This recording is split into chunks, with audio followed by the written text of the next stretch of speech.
नमस्कार, आपका स्वागत है हमारे YouTube चैनल शिक्षा सखा पर। आज मैं आपके लिए लेकर आई हूँ 5वीं की हिंदी की पाठ्य पुस्तक झिलमिल का पाठ 8। पाठ का नाम है सूरदास के पद। इस वीडियो में हम इस पाठ का सार, सरलार्थ, प्रश्न अभ्यास और बहुविकल्पीय प्रश्नोत्तर करेंगे।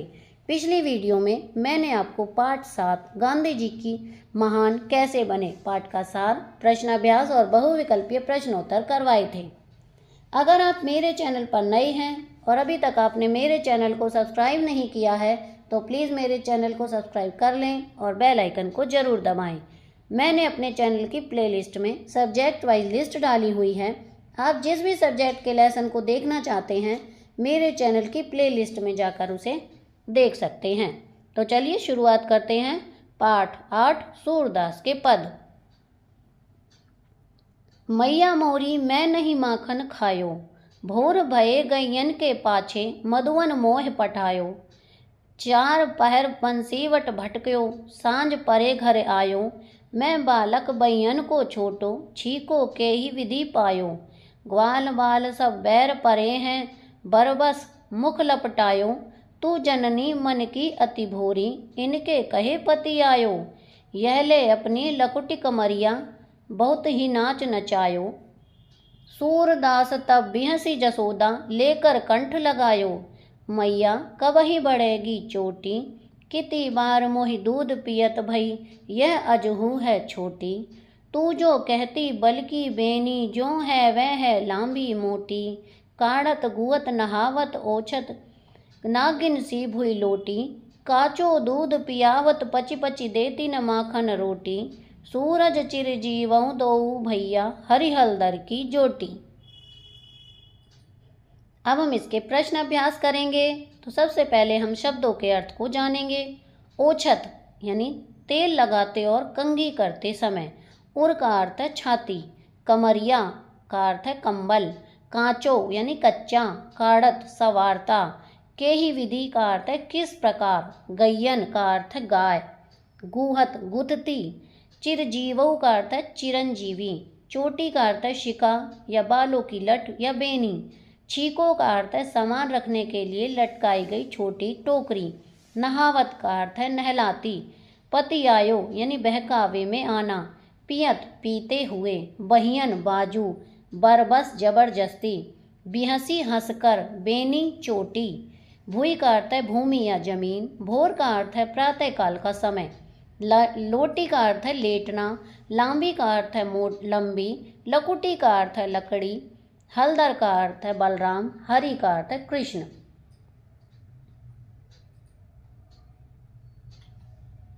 अब हम इसका सार करेंगे। सूरदास द्वारा रचित 2 पदों में पहले पद में श्री कृष्ण अपनी माँ से शिकायत करते हैं कि उन्होंने माखन की चोरी नहीं की। वे तो सवेरे सवेरे गाय लेकर चराने के लिए चले गए थे। वे तो छोटे से बालक थे और किसी भी प्रकार छींके तक नहीं पहुँच सकते थे। ग्वालों के कुछ बालक उनसे दुश्मनी करते हैं। उन्होंने उनके मुंह पर मक्खन लगा दिया था। माँ पर दोष लगाते हुए कहते हैं कि वह भी पराया समझकर उन पर आरोप लगाती है। यशोदा माता ने श्री कृष्ण की बातें सुनकर उन्हें अपने गले से लगा लिया। दूसरे पद में माँ यशोदा श्री कृष्ण को चोटी बढ़ाने का लालच देकर बहाने से दूध पिलाती है, परंतु श्री कृष्ण चोटी न बढ़ने से चिंतित होकर माखन रोटी खाने के लिए देने के लिए कहते हैं। अब हम सप्रसंग सरलार्थ करेंगे। पहला पहरा है मैया मोरी मैं नहीं माखन खायो से लेकर तू जननी मन की अति भोरी, इनके कहे पति आयो तक। तो आगे है, पहले हम शब्दार्थ जानेंगे। भोर माने सवेरा। मोही का मुझे। पठायो यानी भेजा। बहियन का बाहें। विधि तरीका। तरह बैर शत्रुता। बरबस जबरदस्ती। जननी माता। मति का अर्थ बुद्धि। भोरी का अर्थ भोली। पति आयो यानी विश्वास किया। जिय माने हृदय। उपजत है पैदा हो गया। परायो जायो दूसरे के द्वारा जन्म दिया हुआ। लकुटी यानी लाठी। कमरिया माने कंबल। बिहसी माने हंसकर, उर माने हृदय, छाती, कंठ माने गला। प्रसंग है, प्रस्तुत पद हमारी हिंदी की पाठ्य पुस्तक में संकलित सूरदास के पद शीर्षक पदों में से लिया गया है। इस पद के रचयिता कवि सूरदास जी हैं। सरलार्थ, श्री कृष्ण द्वारा माखन चुराने और खाने की ये जब कोई गोपी शिकायत यशोदा जी से करती है तो यशोदा माँ के पूछने पर श्री कृष्ण जी उत्तर देते हैं, हे माँ, मैंने मक्खन नहीं खाया। सुबह होते ही तूने मुझे गायों के पीछे मधुवन में भेज दिया था। वहाँ पर 4 पहर तक मैं वंशीवट में भटकता रहा हूँ और सायकाल के समय घर आया हूँ। मैं बालक हूँ, मेरे बाजू छोटे हैं, मैं छींके पर किसी तरह पहुँच सकता था। ग्वालों के सभी बालक मेरे शत्रु बने हुए हैं, उन्होंने जबरदस्ती मक्खन मेरे मुंह में लगा दिया है। तू ऐसी माँ है जो बुद्धि से बहुत भोली है, जो इनके कहने पर विश्वास कर रही है। ऐसा लगता है कि मुझे पराया पुत्र समझकर तेरे मन में मेरे लिए भेद उत्पन्न हो गया है। यह अपने द्वारा दी गई लाठी और कंबल ले लो, तुमने मुझे बहुत नाच नचवाया है।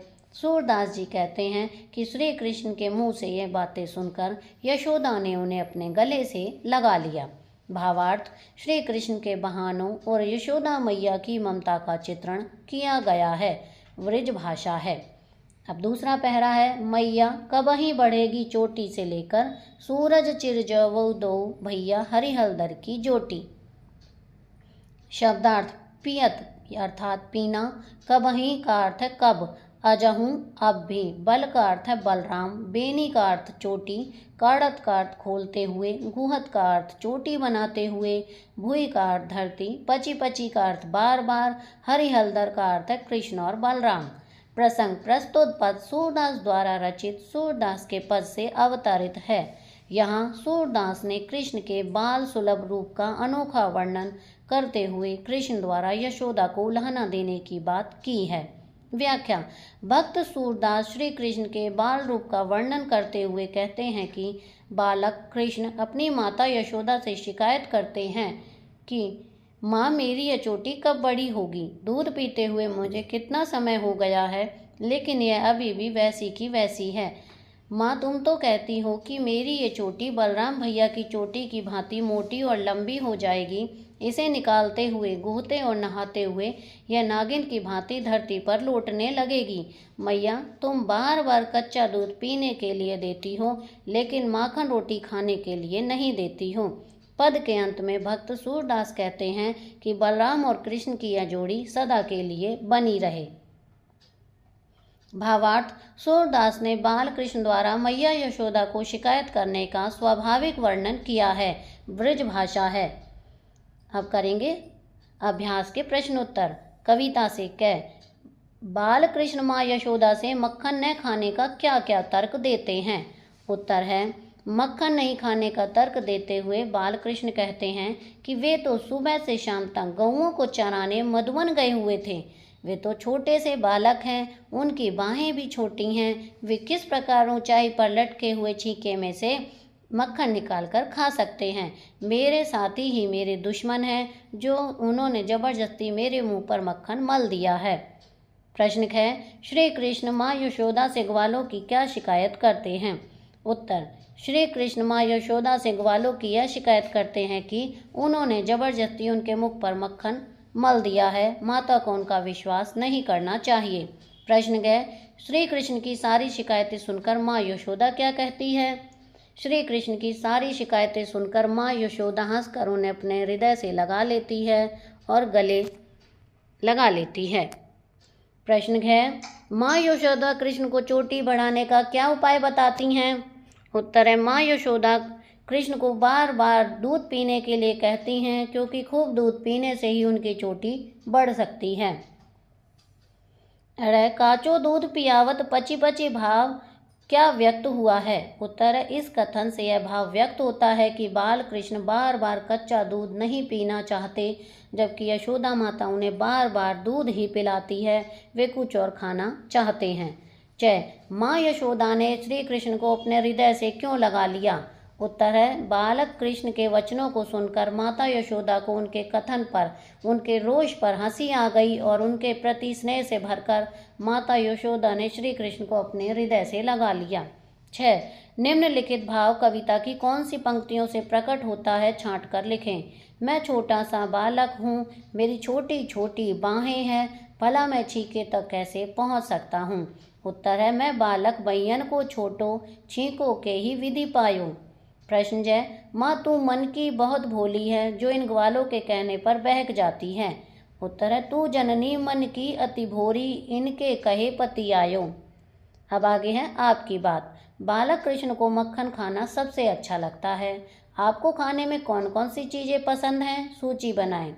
तो जो आपको पसंद हो वो आप लिख सकते हैं, जैसे कि यहाँ लिखा हुआ है जलेबी, बर्फी, कुल्फी आदि। प्रश्न है कृष्ण ग्वालों के साथ खेलते हुए खुशी का अनुभव करते हैं। आप जिन जिन दोस्तों के साथ खेलते हैं उनके नाम याद करते हुए कोई रोचक घटना कक्षा में सुनाएं। तो पहले आप अपने दोस्तों का नाम लिखेंगे और उनके साथ आपकी जो घटना घटी है उस घटना को आप अपने कक्षा में सुना सकते हैं। आगे है कविता से आगे। गायों को चराते समय श्री कृष्ण बांसुरी बजाते थे, उस समय अन्य ग्वाले क्या करते होंगे। उत्तर है अन्य ग्वाले श्री कृष्ण की बांसुरी का मधुर स्वर सुनकर मुग्ध होकर उनके चारों ओर बैठ जाते होंगे तथा सब कुछ भूलकर उनका बांसुरी वादन ही सुनते रहते होंगे। प्रश्न है गाय पालतू पशु है, पता लगाएं और लिखें कि गाय पालने से क्या क्या लाभ है। उत्तर है गाय से हमें दूध, दही, मक्खन, क्रीम और घी मिलता है। गाय का दूध शिशुओं, वृद्धों और बीमार लोगों के लिए बहुत लाभकारी है। गाय का मूत्र तथा गोबर भी खाद आदि बनाने के काम आता है। अपने पुस्तकालय से सूरदास द्वारा रचित कृष्ण बाल लीला के कोई 2 पद संकलित करें और कंठस्थ करके कक्षा में सुनाएं। तो ये देखिए लिखे हुए मैंने। मैया मोहि दाऊ बहुत खिजायो, मोसो कहत मोल को लीनो, तू जसुमति कब जायो। कहा करो इह के मारे खेलन हो नहीं जात, पुनि पुनि कहत कौन है माता, को है तेरो तात। गोरे नंद जशोदा गोरी तू कत श्यामल गात, चुटकी दे दे ग्वाल नचावत हंसत सबे मुस्कात। तू मोही को मारन सीखी दाऊ है कबू न खींचे, मोहन मुख रिसकी ये बातें जसुमति सुनि सुनि रीझे। सुनऊ कान बलभद्र चबाई, जनमत की हो धूत, सूर श्याम मोई गोदन की सो हो माता तू पूत। आगे दूसरा है किलकत कान घुटरुवन आवत, मनि में कनक नंद के आंगन, मुख प्रतिबिंब पकरिबे धावत। कबो निरखी हरि आप चाह को, पकरन को चित चाहत। किल की हसत राजत द्वै ददतियाँ, पुनि पुहि ते ही अवगाहत। कनक भूमि पर पग छाया यह उपमा एक राजत, प्रतिकर प्रतिपद प्रतिमनि वसुधा, कमल बैठकी साजत। बाल दशा सुख निरखी जशोदा, पुनि पुनि नंद बुलावती। अचरा तर के ढाकी सूर के, प्रभु को दूध पियावती। नंबर 5 भाषा की बात। कविता में छोटी छोटी मोटी जैसे तुकबंदी शब्द आए हैं, ऐसे ही अन्य शब्द छांट कर लिखो। खायो, पठायो, आयो, पायो, लपटायो, पतियायो, नचायो, लगायो। छोटी छोटी, मोटी रोटी, रोटी और जोटी। मैया को माँ या माता भी कहते हैं, तो बताइए नीचे लिखे शब्दों के लिए अन्य कौन से शब्द प्रयोग किए जाते हैं। भैया को भाई और भ्राता, घर का सदन और भवन, गाय का सुरभि धेनु, दूध का दुग्ध और पय। अब हम इसके बहुविकल्पीय प्रश्नोत्तर करेंगे। पहला प्रश्न, श्री कृष्ण किसके पुत्र थे। कै देवकी, ख यशोदा, ग यशोधरा, घ कुंती। इसका सही उत्तर है क देवकी। प्रश्न 2, सूरदास कौन थे। क श्री कृष्ण के मित्र, ख कृष्ण के भाई, ग कृष्ण के छोटे भाई, घ हिंदी के साहित्यकार। इसका सही उत्तर है घ। प्रश्न 3, श्री कृष्ण सुबह से किसके पीछे गए हुए थे। क ग्वाल बाल के, ख अपनी माता के, ग गायों के, घ अपने भाई के। इसका सही उत्तर है ग गायों के। प्रश्न 4, यह ले अपनी लकुटी कमरिया, बहुत ही नाच नचायो। इसमें लकुटी का क्या अर्थ है। क लोटा, ख लकड़ी, ग लॉकेट, घ लाल कपड़ा। इसका सही उत्तर है ख लकड़ी। ख यानी लकड़ी। प्रश्न 5, श्री कृष्ण किसे अपना बैरी मानते थे? क अपनी जननी को, ख सूरदास को, ग ग्वाल बाल को, घ गायों को। इसका सही उत्तर है ग ग्वाल बाल को। प्रश्न 6, श्री कृष्ण किस पक्षी का पंख अपने मुकुट में लगाते हैं? वह हमारा राष्ट्रीय पक्षी भी है। क तोता, ख मोर, ग कोयल, घ तोता। इसका सही उत्तर है मोर, ख। प्रश्न 7, बालक कृष्ण को क्या खाना सबसे अच्छा लगता है? क हलवा, ख मक्खन, ग रसगुल्ला, घ बर्फी। इसका सही उत्तर है ख मक्खन। प्रश्न 8, कमरिया शब्द का क्या अर्थ है? क कंबल, ख कमर, ग कमरा, घ मारिया। इसका सही उत्तर है ख कमर। प्रश्न 9, बालक कृष्ण माता यशोदा से किसकी शिकायत करते हैं? क बलराम, ख राधा, ग ग्वालों, घ सुदामा। इसका सही उत्तर है ग ग्वालों। प्रश्न 10, श्री कृष्ण के भाई का क्या नाम था? क सूरदास, ख बलराम, घ सूरदास, घ कान्हा। इसका सही उत्तर है ख बलराम। प्रश्न 11, सूरदास के पद किस भाषा में लिखे गए हैं? क ब्रज, ख अवधी, घ हिंदी, घ संस्कृत। इसका सही उत्तर है क ब्रज। प्रश्न 12, बेनी शब्द का क्या अर्थ है? क लंबी, ख बाल, घ चोटी, घ बेरी। इसका सही उत्तर है ग चोटी। प्रश्न 13, माता यशोदा कृष्ण की चोटी लंबी करने के लिए उसे क्या क्या खिलाती पिलाती थी? क मक्खन, ख दूध, घ घी, घ लस्सी। इसका सही उत्तर है ख दूध। प्रश्न 14, खायो शब्द की तुकबंदी वाला शब्द है क खाना, ख खोआ, ग पोआ, ग पायो। इसका सही उत्तर है घ पायो। प्रश्न 15, मैया शब्द का समानार्थक शब्द है क मैया, ख मैला, ग माता, घ नैना। इसका सही उत्तर है, तो यहाँ पर देखिए दोनों में मैया है, तो इसलिए हम ग को सही करेंगे। ग का अर्थ, माता का अर्थ भी मैया होता है। प्रश्न 16, भोर शब्द का विलोम शब्द है क शाम, ख दोपहर, ख सुबह, घ रात। इसका सही उत्तर है क शाम। तो यहाँ पर हमारी ये वीडियो खत्म होती है। अगले वीडियो में मैं आपको पाठ 9 आसमान से परे पाठ का सार, प्रश्न अभ्यास और बहुविकल्पीय प्रश्नोत्तर करवाऊंगी। आपको मेरी ये वीडियो कैसी लगी मुझे कमेंट करके ज़रूर बताएं। वीडियो को लाइक करें, शेयर करें और चैनल को सब्सक्राइब करना ना भूलें। Thank you.